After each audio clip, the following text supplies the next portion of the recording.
President of the United States and the Prime Minister of the State of Israel.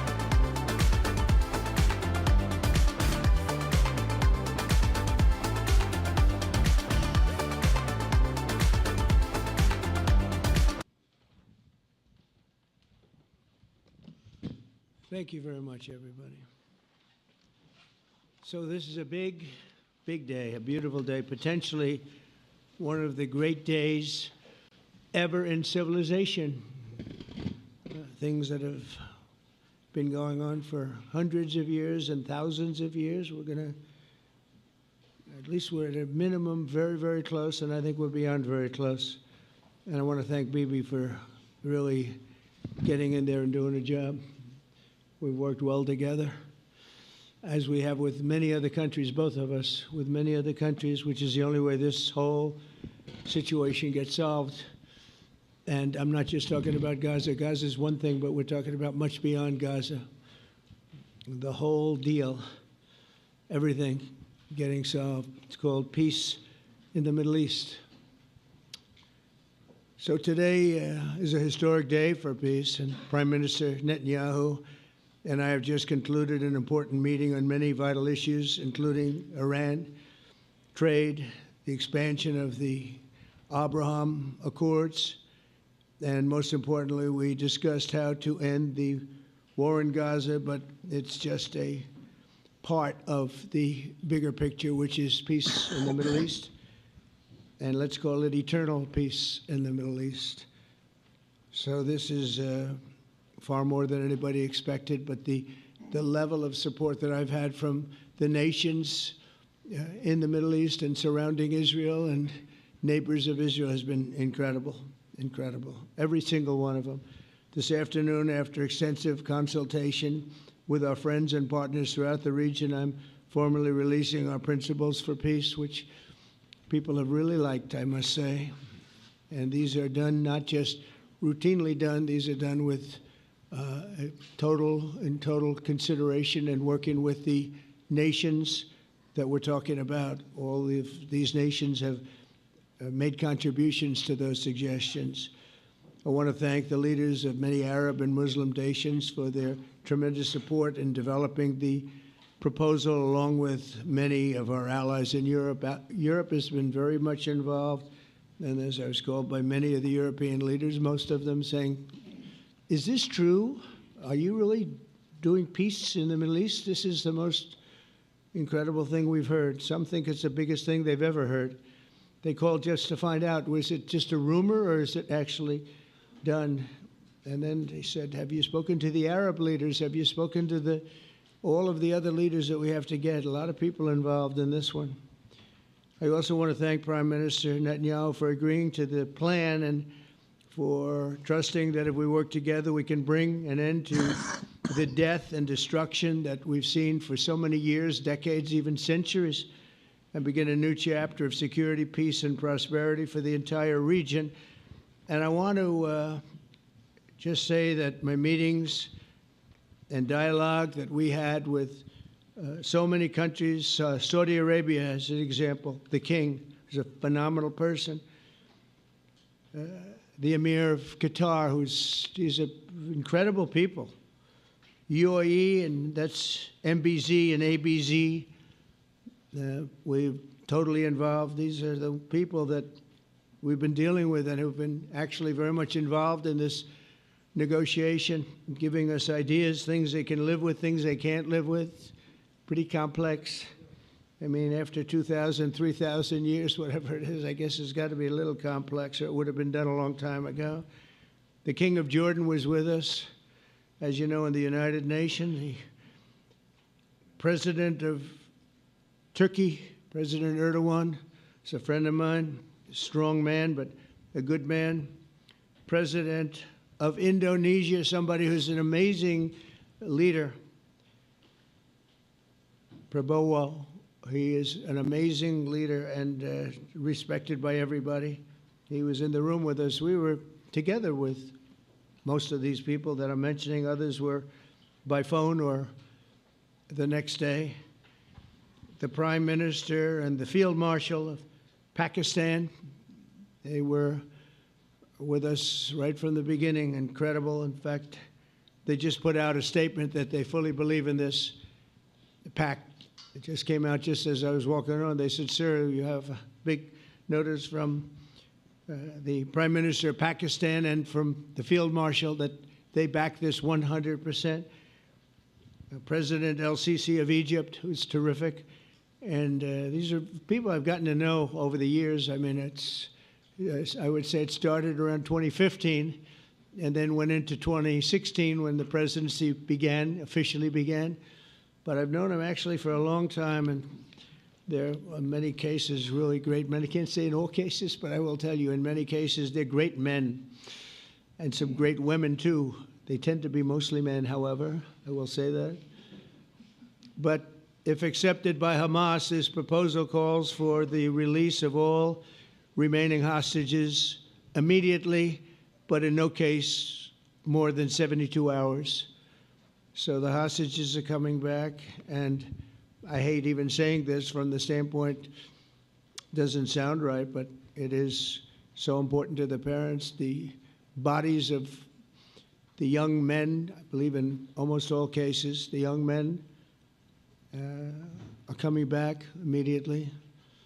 I met with parents. The parents felt as strongly about getting the body of their dead boy back as they did as though the boy were alive and well. It's so important to them. And it means the immediate end to the war itself, not just Gaza. It's the war itself.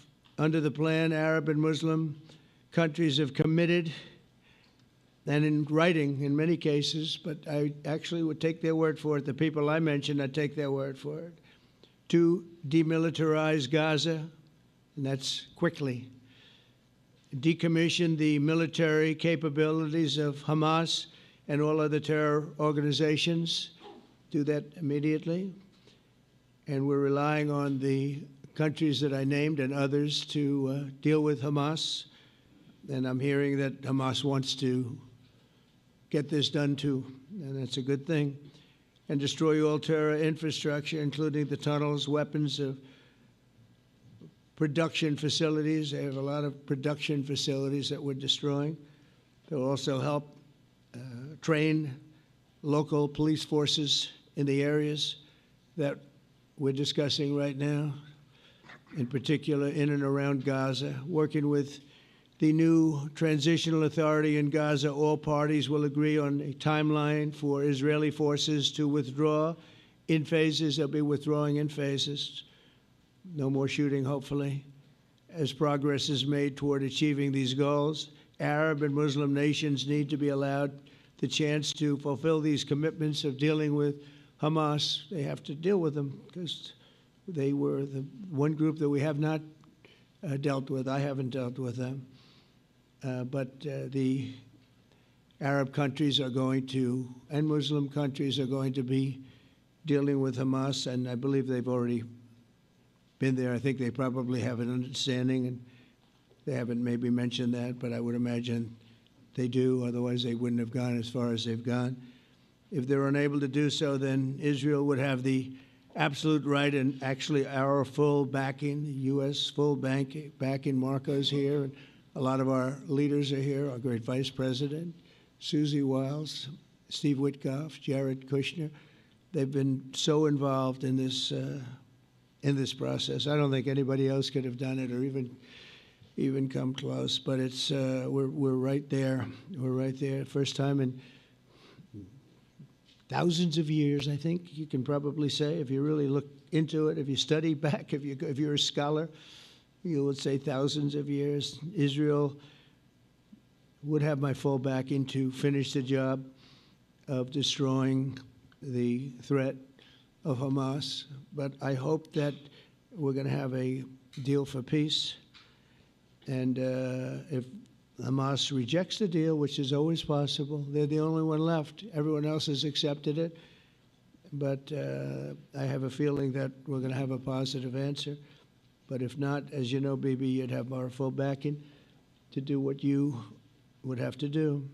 Everyone understands that the ultimate result must be the elimination of any danger, posed in the region, and the danger is caused by Hamas. The tyranny of terror has to end, and this is, again, something that we're looking for. This is eternity. This is for forever.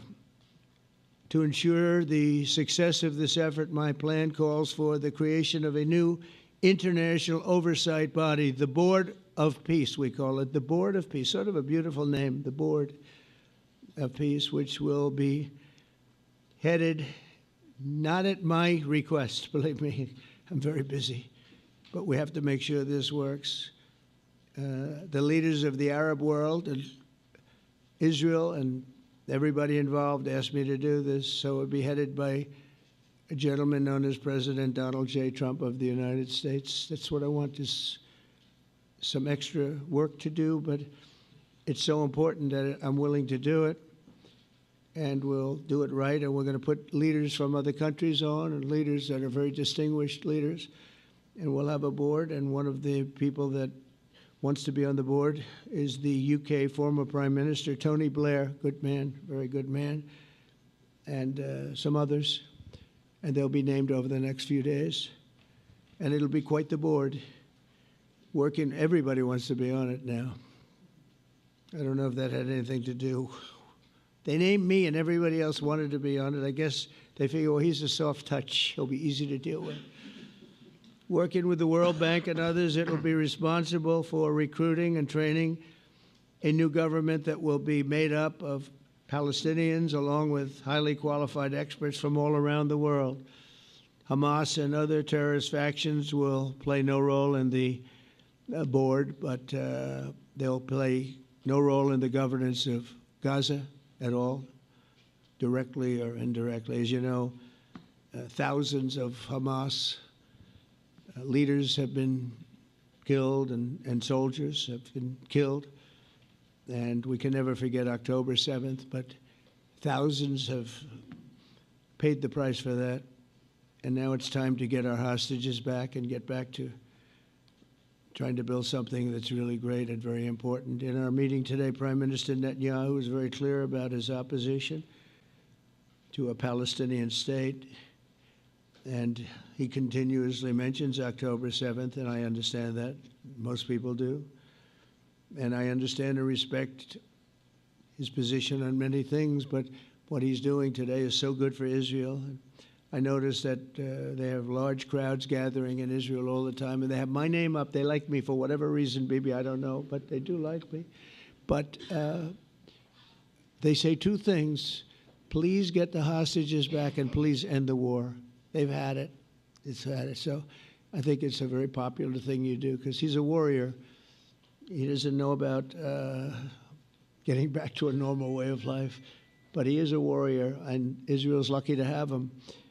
But now the people want to get back to peace. They want to get back to normalization in a true sense. Several countries have foolishly recognized the Palestinian state.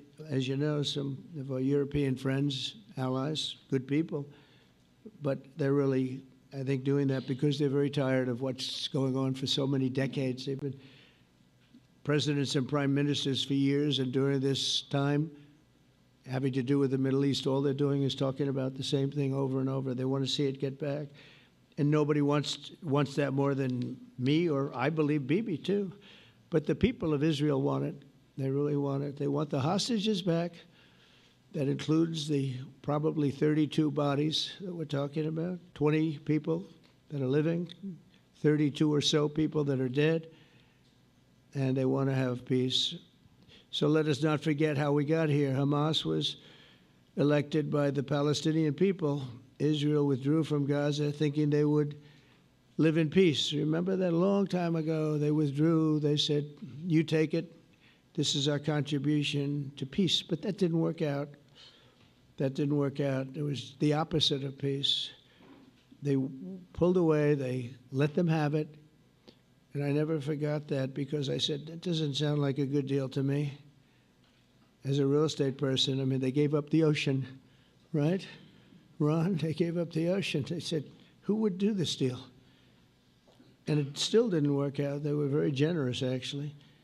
And they gave up the most magnificent piece of land in many ways in the Middle East, and they said, all we want to do now is have peace, and that request was not honored. Instead of building a better life for the Palestinians, Hamas diverted resources to build over 400 miles of tunnels and terror infrastructure, rocket production facilities, and hid their military command posts and launch sites in hospitals, schools, and mosques. So if you want after them, you'd be after them, and you wouldn't even realize you ended up knocking out a hospital or school or a mosque. A terrible thing, terrible, terrible way to have to fight. No fight is good, but that's a real bad one. So there are many Palestinians who wish to live in peace. Many, many, many. I've seen so many of them, and they have support.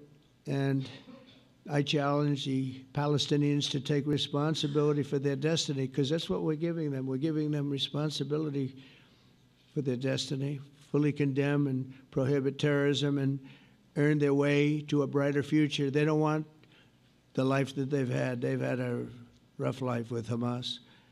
If the Palestinian Authority does not complete the reforms that I laid out in my vision for peace in 2020, they'll have only themselves to blame. We're giving them an amazing footprint, and they have amazing support from the leaders of the Arab world and the Muslim world, the great leaders. These are great leaders. These are unbelievable leaders that have built great countries and very wealthy countries.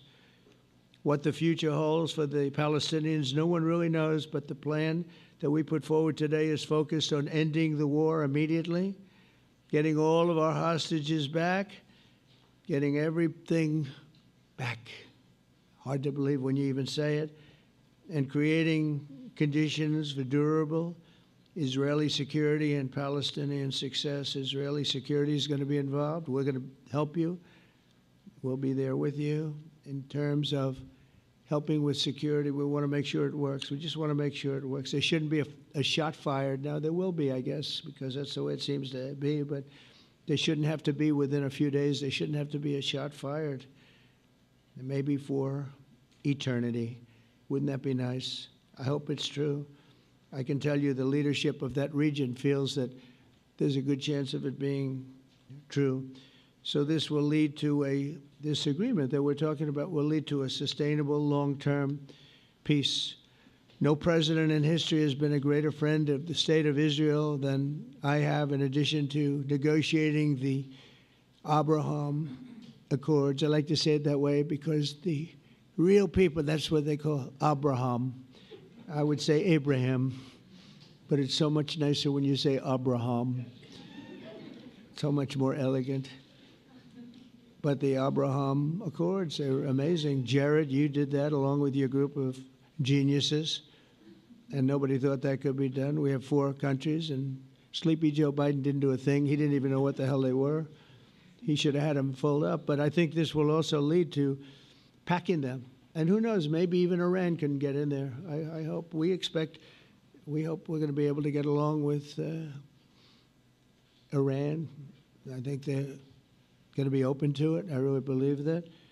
But they could be a member. I long ago said, I'll bet you at some point Iran will be a member of the Accords. And little did I realize it was going to take this turn. That was some turn we did with the B-2s.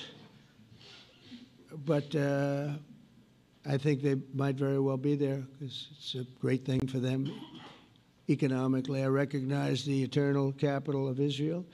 I opened the American embassy in Jerusalem. That was something that everyone said would never be done, could never be done. Virtually every president for many, many years, for decades, would campaign on making Jerusalem the capital of Israel. They campaigned on it over and over. Is that right, Steve? Is that right? Everyone, and when they got to it, and I understand why now, because it was so, when I got to office, I campaigned on it too. I said, we're going to make it, and then I'd get calls from the leaders of various countries saying, please don't do it, please don't do it. It'll end the whole world, please don't do it. And finally, I just didn't say anything, and I did it. People were calling me before I did it because they heard I was going to do it, and leaders of countries were calling me, and I think it was on a Thursday that I did it, and they'd call me Monday, Tuesday, Wednesday, 3-4 times a day, and I said, tell them I'll call them back on Friday. And I announced it on Thursday, and I called them back, the biggest people in the world, and they said, "You've done it." I said, "Done what?" "You've made the capital of Israel, Jerusalem, and we wanted to talk yet." I wish you called me a little sooner. Maybe I could have done something about it. So that was a lot easier than getting into an argument, because I knew what they were calling about. And you know what? It turned out to be amazing. Everybody thought it was going to lead to the end of the world, right? The end of the world, Ron, that's what they said. It didn't lead to anything. It just led to something that I promised, and something that was very, very popular for Jewish people and a lot of other people, too. I recognize Israeli sovereignty over the Golan Heights, and I cut taxpayer funding to the corrupt United Nations Relief and Works Agency. And United Nations was interesting because, as you know, a few days ago, they introduced me. Ladies and gentlemen, the President of the United States. I'm looking at my teleprompter, and the thing was dead, stone cold, dead. The thing's up here. I have a long, beautiful speech to make. I'm back 30 feet back, and I'm saying, they're introducing me. There's nothing on my teleprompter. So, but I made a speech. I actually got good marks. You think Biden could have done that? I don't think so. I don't think he could have done that. I don't think too many people could have done it. But actually, it was actually more of a speech from my heart, if you want to know the truth. I think it was maybe better in certain ways because it was from the heart. It has to be from the heart, otherwise you're in big trouble. But I cut taxpayer funding for that very corrupt United Nations Relief and Works Agency, and nobody thought that would be done, and withdrew from the horrible Iran nuclear deal that was imposed upon Israel by Barack Hussein Obama and Biden. And I don't think Biden knew anything about it, though. I don't think he knows anything about it now, actually, if you ask him. He'd say, "What is that?" And we obliterated Iran's nuclear enrichment capacity, making it impossible for them to have a nuclear weapon, which they would have had probably in about 2 months from that. But I've never asked Israel to compromise its security, but we had big, strong talk. Nobody's been better to Israel. No president's been better to Israel than Donald Trump. But we had a long, strong talk, Bibi and I, and he understands it's time. It's time. History has shown, and the people of Israel want it. And the people of the Middle East want it. The people of enemies of Israel want it, but they don't have really too many enemies right now. And you know what? Many countries have gained great respect for Israel, for the way they fight, for the job they do, including me. I had respect anyway, but they gained respect. History has shown us that those who have relations with Israel have thrived, while those who have devoted resources and attention toward the destruction and even annihilation of Israel have languished. They haven't done well. Israel is not going anywhere. They're going to coexist with other people and countries in the region, from Syria to Lebanon to Saudi Arabia. The promise of a new Middle East is so clearly within our reach. This is the closest we've ever come to real peace, not fake peace, not political fool's peace. If we can get this difficult problem solved, the opportunities for all within that vast region of this world, it's a vast region, it's unlimited. The Abraham Accords show that all countries are better off when they communicate and work together and embrace new opportunities. I hope Jared and Steve and Susie and Marco and JD, we have great people. I hope you guys are going to work very hard to get these other countries in, because now they have no excuse. There's no longer an excuse. They were somewhere hesitant. And I tell you, the 4 countries that went in, I give them tremendous credit, and it's worked out incredibly well for them. In the same spirit, I'm pleased to report that earlier today we took another important step toward greater understanding in the region. A short time ago, we had a historic phone call in the Oval Office with Prime Minister Tani, who's really a great person. So we had a great talk, and I was on the phone, and Bibi was talking. Prime Minister Al-Thani was of Qatar. They really had a heart-to-heart conversation. It was a great conversation, I thought. It was productive. It was everything that you need to have something turn out to be successful. And I want to thank Bibi, and I want to thank the Prime Minister. It was fantastic. We agreed to launch a formal trilateral mechanism between Israel, Qatar, and the United States to begin a dialogue to enhance mutual security, correct misperceptions, and avoid future misgivings. And I want to thank Qatar, its leadership, and the Emir. He's a fantastic person. I think, you know, I'm going to be his public relations man because I know him differently than a lot of people know him. But he wants peace. He wants to see peace. And his people, and they really acknowledge the critical role that they've played as mediator. And again, we're not quite finished. We have to get Hamas, but I think they're going to be able to do that. So now it's time for Hamas to accept the terms of the plan that we've put forward today. And again, this is a different Hamas than we were dealing with because I guess over 20,000 have been killed. Their leadership has been killed 3 times over. So you're really dealing with different people than we've been dealing with over the last 4 years, 5 years. Everyone has done their part and come to the table in good faith. Our Arab and Muslim partners are fully prepared to step up and fulfill their commitments for the benefit of the people of Gaza and the entire region. They're willing to step up and do a lot. They really are. There are a lot of good people involved.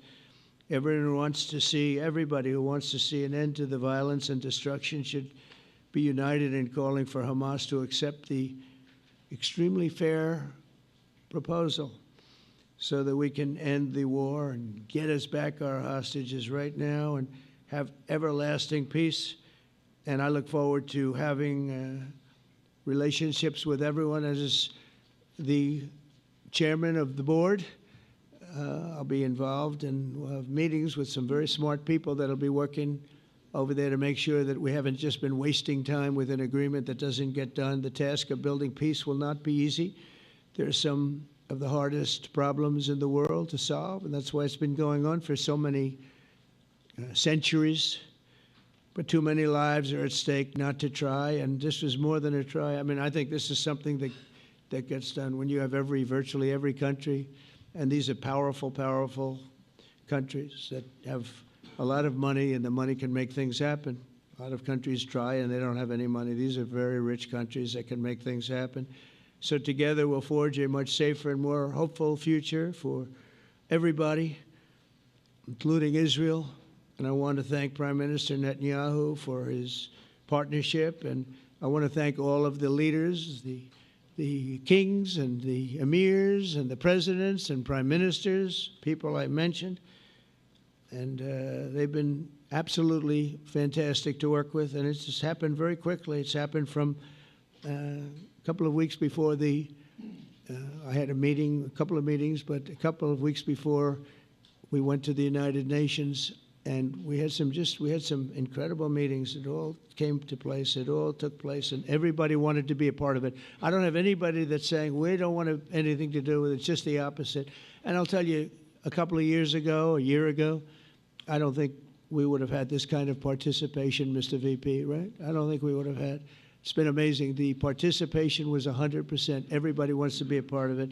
And everybody, those very strong countries, everybody wants it to work. So, Bibi, congratulations on this. I think this will be your crowning achievement, frankly. If this all works out, we think it will. It's going to be your crowning achievement. And I want to thank you very much for being here. Thank you. Please. Thank you. Thank you. Mr. President, first I want to thank you for graciously hosting me once again in the White House. And second, I want to thank you for your friendship and for your leadership.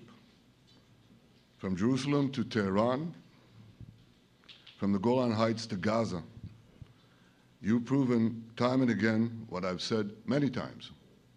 You are the greatest friend that Israel has ever had in the White House. And Mr. President, you and I both know it's not even close. While you focus at home on making America great again, your leadership abroad is changing the world for the better, ending wars and advancing peace. I believe that today we're taking a critical step towards both ending the war in Gaza and setting the stage for dramatically advancing peace in the Middle East, and I think beyond the Middle East, in very important Muslim countries. I support your plan to end the war in Gaza, which achieves our war aims. It will bring back to Israel all our hostages, dismantle Hamas's military capabilities, end its political rule, and ensure that Gaza never again poses a threat to Israel. We would not have achieved this turning point without the courage and sacrifice of our incredibly brave soldiers.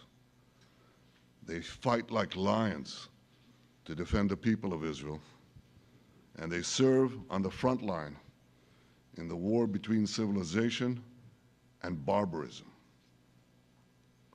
Mr. President, when our two countries stand shoulder to shoulder, we achieve the impossible. Just a few months ago, in Operation Rising Lion and Operation Midnight Hammer, we struck a decisive blow against Iran's nuclear and ballistic missile program. Your bold decision to send those B-2s made the region safer and the world safer. Now, under your leadership, we're taking the next step to win the war and expand the peace.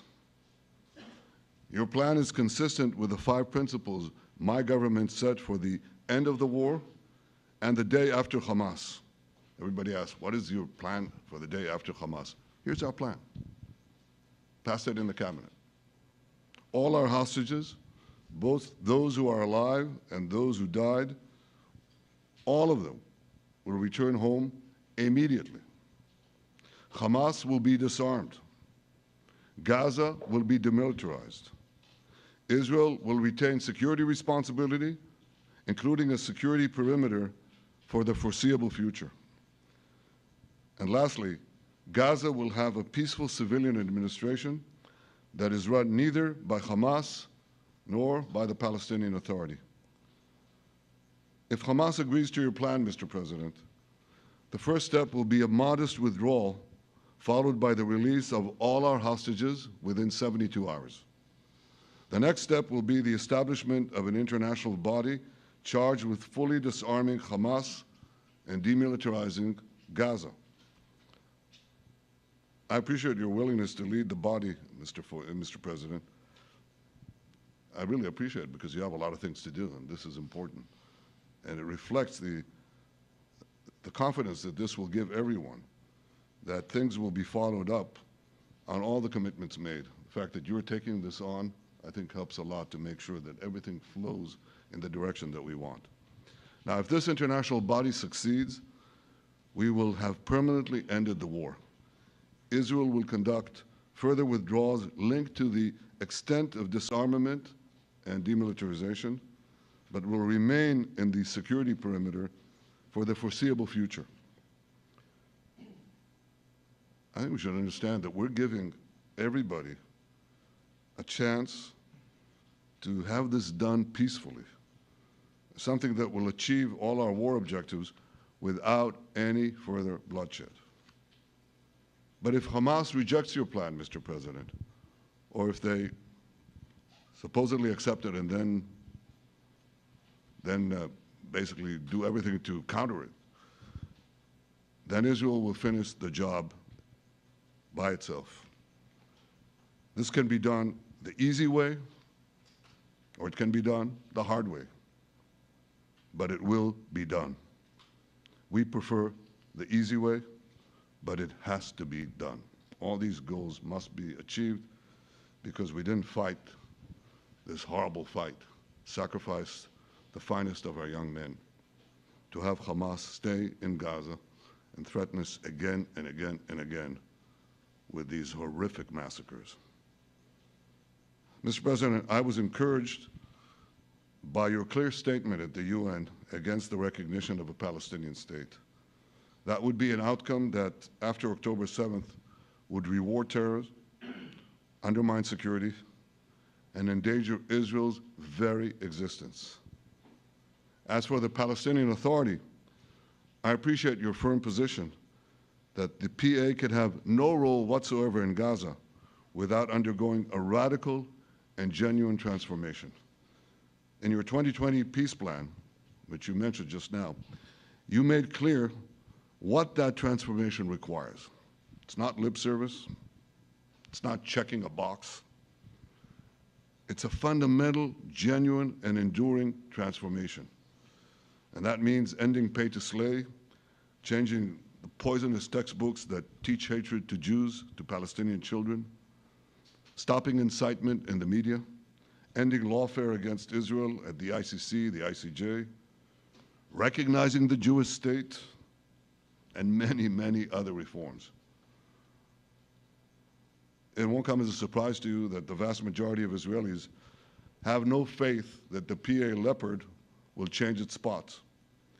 But rather than wait for this miraculous transformation, your plan provides a practical and realistic path forward for Gaza in the coming years, in which Gaza will be administered neither by Hamas nor the Palestinian Authority, but by those committed to a genuine peace with Israel. I think this can be not only a new beginning for Gaza, I think it can be a new beginning for the entire region. Under your leadership, we can re-energize, well, I've got to contribute my own, we can re-energize the Abraham Accords.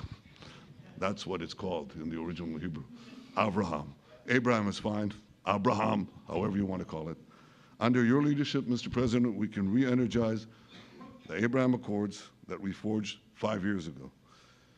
We can expand them to many more Arab and Muslim nations that choose moderation over extremism. I think there's an opportunity here. It's not going to be easy, it's tough going, but I think if we succeed, you're absolutely right. We're going to open possibilities that nobody even dreamed of. But I think we dream of them.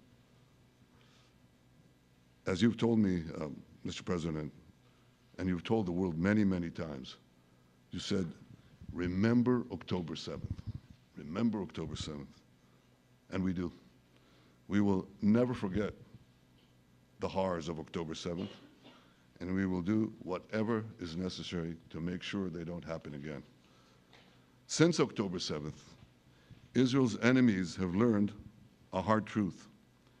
Those who attack us pay a heavy price, but those who partner with us advance progress and security for their peoples.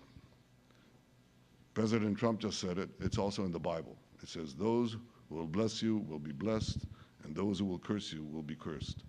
And that's actually what is happening. We want the blessings. I think we've done a lot in the past 2 years to end the curse.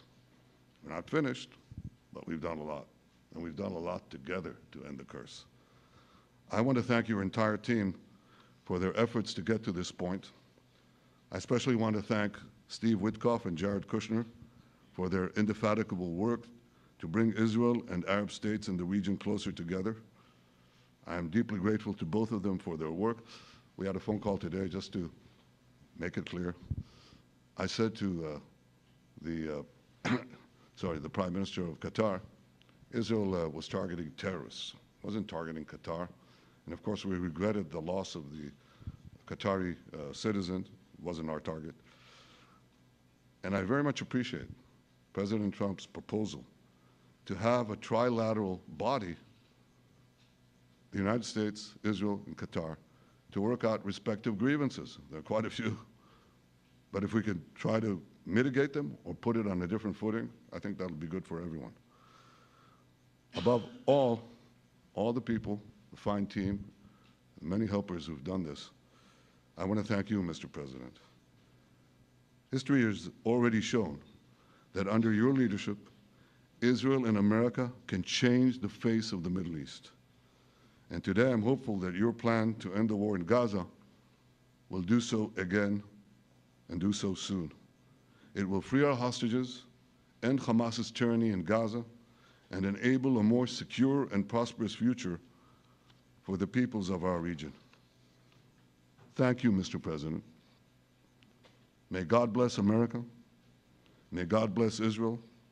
May God bless the indispensable alliance between our countries.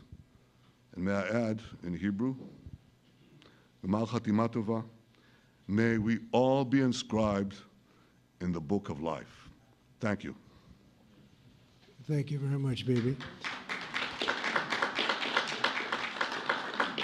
So I think while we wait for these documents to be signed and get everybody in line, I think it maybe is not really appropriate to take questions. I'm meeting with, as you know, a couple of Democrats in a little while about the country, about keeping our country open. They're going to have to do some things because their ideas are not very good ones. They're very bad for our country. So we'll see how that works out. But this is something that was really historic today. This was something that was amazing. I think, Bibi, I mean, depending on you, I think while we're waiting for signatures and waiting for approvals from a lot of different countries that are involved in this, we probably shouldn't take questions? Or would you like to take a question or two from perhaps a friendly Israeli reporter, if there's such a thing?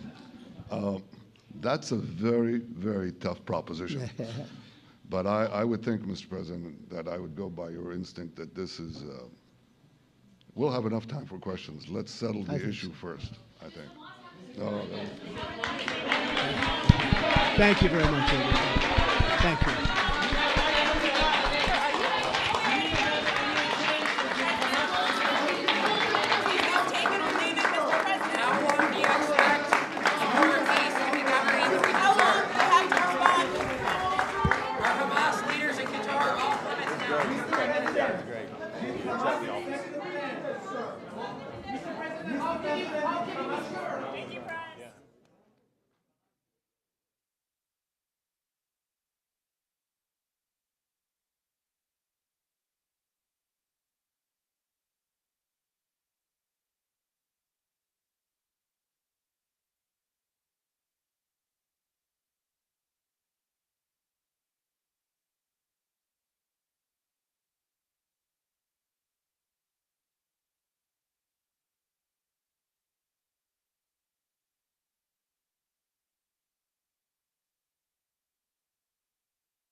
Thank you very much. It's a pleasure to be with President Erdogan.